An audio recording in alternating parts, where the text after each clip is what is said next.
ইতালিতে হঠাৎ করে আমার ব্রেন স্ট্রোক হয়। আমার বাম সাইড পুরা সম্পূর্ণ প্যারালাইজড হয়ে গিয়েছিল।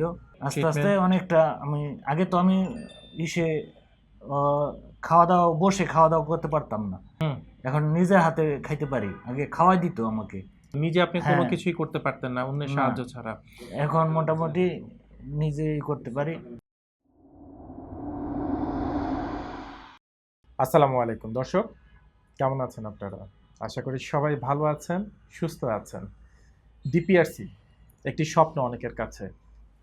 এটি এমন একটি প্রতিষ্ঠান যেখানে অসংখ্য রোগাক্রান্ত মানুষ, অসংখ্য অসুস্থ মানুষ, অসংখ্য পঙ্গু মানুষ এসেছেন। অনেক দূর দূরান্ত থেকে, পৃথিবীর বিভিন্ন প্রান্ত থেকে এসেছেন, ছুটে এসেছেন চিকিৎসা নেওয়ার জন্য, সুস্থ হওয়ার জন্য। এবং অনেকেই তাদের বাস্তব জীবনে যখন ফিরে গেছেন চিকিৎসা নিয়ে, তারা কোনোদিন কল্পনা করতে পারেনি যে যতটা তারা সুস্থ হয়েছেন, এতটা সুস্থ তারা কখনো হতে পারেন। দর্শক, স্ট্রোক বিভিন্ন কারণে আমরা করে থাকি। অনেকেই আছেন বা অনেকের পরিবারেই আছেন যে যখন কেউ স্ট্রোক করেন, তারা ধরেই নেন যে এই ব্যক্তিকে দিয়ে আর পৃথিবীতে কোনো কিছু সম্ভব না, সে আর কোনোদিনই ভালো হবে না, সুস্থ হবে না, উঠে দাঁড়াতে পারবে না এবং কোনো কাজই সে করতে পারবে না। এমন একটি বদ্ধমূল ধারণা আমাদের অনেকের ভেতরেই আছে। এই ধারণাটাকেই ভুল প্রমাণ করে বারবার এই ডিপিআরসি। এবং ডিপিআরসির যারা চিকিৎসকবৃন্দ আছেন, যারা কর্মঠ এবং নিবেদিত প্রাণ, তাদের হাতের প্রচেষ্টায় এবং সর্বোপরি আমাদের ডক্টর মোহাম্মদ শফিউল্লাহ প্রধান স্যারের সেই চিকিৎসায় এই মানুষগুলো সম্পূর্ণ সুস্থ হয়ে স্বাভাবিক জীবনে ফিরে এসেছেন। আমার পাশে যে ভদ্রলোককে দেখতে পাচ্ছেন, দীর্ঘদিন প্রায় ৩ বছর আগে উনি স্ট্রোক করেছিলেন। উনি একজন প্রবাসী, ইটালি প্রবাসী, এবং স্ট্রোক করার পরে চিকিৎসা করেননি এমন কোনো কিছু নেই। বাট একটা সময় স্যারের যে ভিডিওগুলো আছে সেগুলো দেখার পর ওনার ভিতরে একটা বদ্ধমূল ধারণা হয়, আমি ওখানে গেলে সুস্থ হব। এবং তারই ধারাবাহিকতায় সরাসরি ইটালি থেকে উনি আমাদের কাছে চলে আসেন। আসুন দর্শক, আজকের এই পেশেন্টের সাথে আমরা পরিচিত হই, কথা বলি এবং জানার চেষ্টা করি কি হয়েছিল ওনার জীবনে। আসসালামু আলাইকুম। ওয়ালাইকুম আসসালাম। কেমন আছেন দাদা আজকে? ভালো আছি, আপনি ভালো আছেন? আমিও খুব ভালো আছি, আপনাকে দেখার পর আরও এখন ভালো আছি। আমরা আপনার পুরো ট্রিটমেন্টের হিস্ট্রিটা একটু শুনবো প্রথম থেকে, যে আপনি আর বাংলাদেশে কোথায় আপনার বাড়ি, আপনার নাম পরিচয় সেটা আগে একটু আমরা জানি। আমার নাম সঞ্জয় কুমার দাস। আমার দেশের বাড়ি মুন্সিগঞ্জ জেলা, বিক্রমপুর, শ্রীনগর।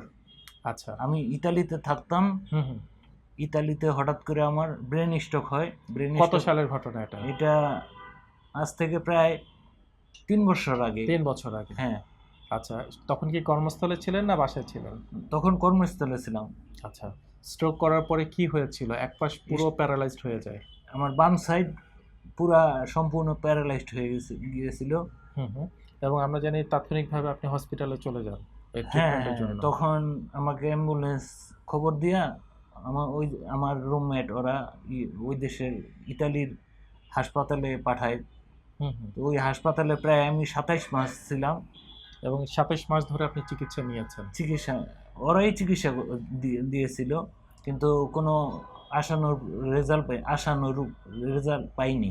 আচ্ছা, এবং আমরা জানি যে আপনারা দীর্ঘদিন যাবৎ স্যারের ফলোয়ার ছিলেন, স্যারের এই বিশেষত ডিপিআরসি যে ভিডিওগুলো ইউটিউব দেখে পরে আমি চলে আসছি দেশে। আমরা জানি যে আপনি সরাসরি এয়ারপোর্ট থেকে সরাসরি এয়ারপোর্টে আসছি, এয়ারপোর্ট থেকে সরাসরি ডিপিআরসি হাসপাতালে চলে আসছি। আচ্ছা, স্যারের কাছে যখন আসেন, স্যার আপনাকে ওই অবস্থায় দেখে এবং আমিও আপনাকে দেখেছিলাম ওই অবস্থায়। আমার সাথেই যোগাযোগ হচ্ছিল, বারবার ফোনে কথা হচ্ছিল এবং যে এসে আপনারা হসপিটালে ভর্তি হবেন স্যারের আন্ডারে। তখন আমি বসতে পারতাম না ঠিকভাবে, হুইল চেয়ারে শুধু বসা থাকতাম।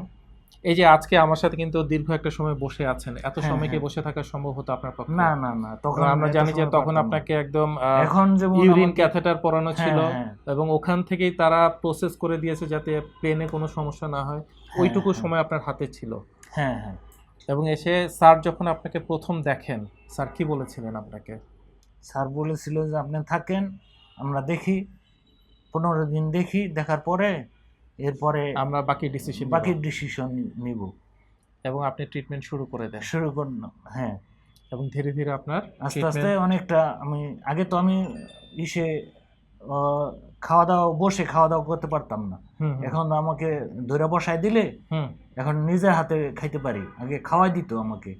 মানে আপনার শারীরিক যত ধরনের প্রাথমিক যে মোটামুটি কাজগুলো অনেক সবকিছুই ইমপ্রুভ হয়েছে, অনেক। অন্যের দ্বারা আপনাকে সম্পাদিত করতে হতো, নিজে আপনি কোনো হ্যাঁ, কিছুই করতে পারতেন না অন্যের না। সাহায্য ছাড়া। এখন মোটামুটি নিজেই করতে পারি, খাওয়া দাওয়া করতে পারি, নিজেরটা নিজে খাওয়া দাওয়া নিজে হাতে মাইখা তবে খাইতে পারি। এই ট্রিটমেন্টের যতগুলো ট্রিটমেন্ট হয়েছে সবার প্রথমে কোন জিনিসটা আপনার ইমপ্রুভ করেছিল, কোন কাজটা? আচ্ছা, যখন আপনি প্রথম মানে ফার্স্ট স্টেপ আপনি শোয়া থেকে বসতে পারলেন, কেমন হ্যাঁ, লাগলো সেদিন আপনার কাছে? তখন ভালো লাগছে, অনেক ভালো লাগছে। যেটা প্রথম স্টেপ, তখনই আপনার মনে আশাটা আর একটু বেড়ে গেল নাকি, হ্যাঁ, যে না হয়তো আমি সঠিক ভালো পথেই হবো। করছে। হ্যাঁ, হ্যাঁ, এবং ধীরে ধীরে আমরা জানি যে আপনি উঠে দাঁড়াতে পারলেন, অনেকটা সুস্থ হয়েছি আমি এখন। নিজের হাতে খেতে পারছেন। হ্যাঁ, নিজের হাতে যখন নিজে খেতে পারলেন কেমন লাগলো তখন? তখন খুব ভালো লাগছে। এবং এই খুশির ঘটনাটা পরিবারের সবার সাথে শেয়ার করেছেন। হ্যাঁ, হ্যাঁ। এবং আমরা জানি যে আপনি আগামীকাল আপনি চলে যাচ্ছেন। কতদিন হলো আজকে? আজকে প্রায় 5 মাস। প্রায় 5 মাসের মতো। হ্যাঁ, এই যে হ্যাঁ। একটা দীর্ঘ একটা সময় হসপিটালে মোটামুটি থেকে একটা মনে চিকিৎসা একটা কনফিডেন্স আছে হুম, হুম। যে এখন আগের মতো আর আমার ভীতি বিছানায় কাজ করে না। শুয়ে থাকতে হবে না। এখন মনে হচ্ছে যে অন্যের হালকা একটু হেল্প করলেই আমি করতে পারবো, চলাফেরা করতে পারবো। এবং ওইটুকু বিশ্বাস এসেছে হ্যাঁ, একটা সময় হয়তো এই জন্য, হ্যাঁ। অন্যের সাহায্য ছাড়াই আপনি সব কাজই করতে পারবেন। হ্যাঁ, হ্যাঁ। আমাদের দেশে এবং দেশের বাইরে এরকম অসংখ্য মানুষ আছেন যারা হ্যাঁ। শুধু জানে না হ্যাঁ, কোথায় গেলে আমি একটা ভালো চিকিৎসা পাবো। হ্যাঁ, হ্যাঁ। আমরা এই পাশ থেকে ওই পাশে ঘুরে বেড়াই, এই দেশ থেকে ওই দেশে ঘুরে বেড়াই, এই হসপিটাল থেকে ওই হসপিটালে ঘুরে বেড়াই, এই ডাক্তার টু ওই হ্যাঁ, ডাক্তার হ্যাঁ। ঘুরে বেড়াই শুধু চিকিৎসার জন্য। হ্যাঁ, অর্থের অপচয় হয় বা হ্যাঁ। সঠিক চিকিৎসা পায় না। সেই ভাইদের জন্য কিছু বলবেন আপনি আপনার জীবন থেকে? আমি মনে করি কারো যদি এরকম প্যারালাইসিস হয়, আপনারা ডিপিআরসি হাসপাতালে এসে দেখতে পারেন, ট্রাই করে দেখতে পারেন। এদের ব্যবহারও ভালো, এদের চিকিৎসাও ভালো। দর্শক, এই যে ছোট্ট একটি কথা, এই যে একটা মানুষ যে নতুন করে বাঁচার স্বপ্ন দেখছেন, এর একটি মাত্র কারণ, তা হচ্ছে উনি সঠিক চিকিৎসাটা পেয়েছেন। কি করতে হবে, কোন চিকিৎসাটা উনি পাবেন, কি করলে উনি খুব দ্রুত সময়ের ভিতরে সুস্থ হবেন, সেই জিনিসটা ডিপিআরসি জানে। এবং ডিপিআরসির যারা নিবেদিত প্রাণ তারা জানেন। ডক্টর মোহাম্মদ শফিউল্লাহ প্রধান স্যারের হাত ধরে এরকম হাজারো মানুষ সুস্থ স্বাভাবিক জীবনে ফিরে আসছেন। আমরাও আশা করব আপনারা যারা এখনও অসুস্থ আছেন, বাসায় বসে আছেন অথবা বিছানায় শুয়ে এই ভিডিওটা দেখছেন, তাদেরকে বলছি অন্তত একটি বার আসুন, অন্তত নিজের ভাগ্যকে পরীক্ষা করার জন্য হলে আসুন। আমার মনে হয় না আপনারা নিরাশ হবেন। ভালো থাকবেন, সুস্থ থাকবেন, দোয়া করবেন আমার এই ভাইয়ের জন্য। আমরাও আশা করব যারা অসুস্থ আছেন খুব শীঘ্রই তারাও সুস্থ হয়ে উঠবেন। আপনাকে অসংখ্য ধন্যবাদ আপনার এই মূল্যবান আপনাকে মতামত দেওয়ার অনেক জন্য। অনেক ধন্যবাদ। ডিপিআরস লিমিটেড, আস্থা, বিশ্বাস ও নির্ভরতায় অবিচল।